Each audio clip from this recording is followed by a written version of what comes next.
Hello, Year 11, and welcome to this brief introduction and overview of A-Level Economics. Thank you for taking the time to learn a little bit more about this subject, as it's one that you've not studied before, so hopefully I can give you some information about its structure, what it contains, how it's assessed, and where it could take you as a career path. My name is Mr. Briggs, and I'm the subject leader for economics. I've taught economics for a number of years now. Mrs. Scatchard also is an AQA examiner, subject specialist for economics. We tend to teach most of the groups 50-50. So if you opted for economics, we would be the two teachers that will be delivering the content to you. We follow the AQA exam specification, and I've done for a number of years. Information about the details for AQA can be found on the AQA website or on our website with the link attached to the Bingley Grammar School page, so feel free to have a look at that for more detailed information. So what is economics? Well, it's a study of people, how people interact with other individuals, but also businesses and markets, and also how people interact internationally between countries. There's a lot of choices and decision making when it comes to economics and problem solving, which is one of the key skills that we develop throughout the course.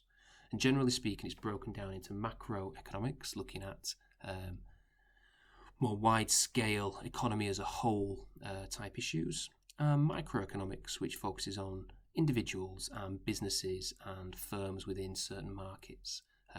So it looks at a small scale and large scale perspective.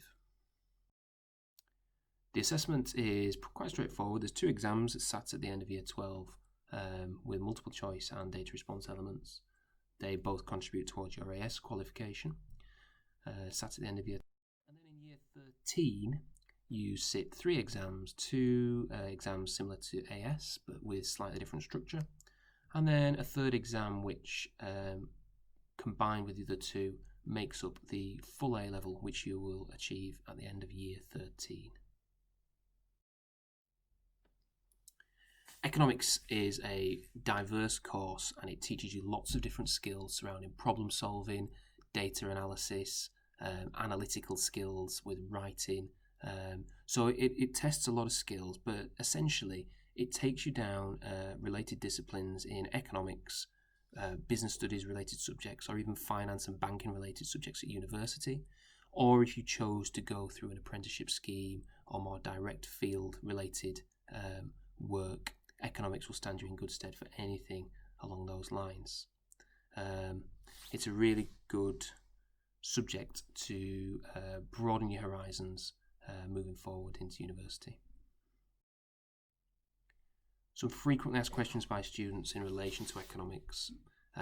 Is economics like business studies? No, it's not. It's completely different. There's some crossover naturally, as there are with other subjects, but generally speaking, economics is the study of people in society, whereas business studies looks at how businesses are formed and grow.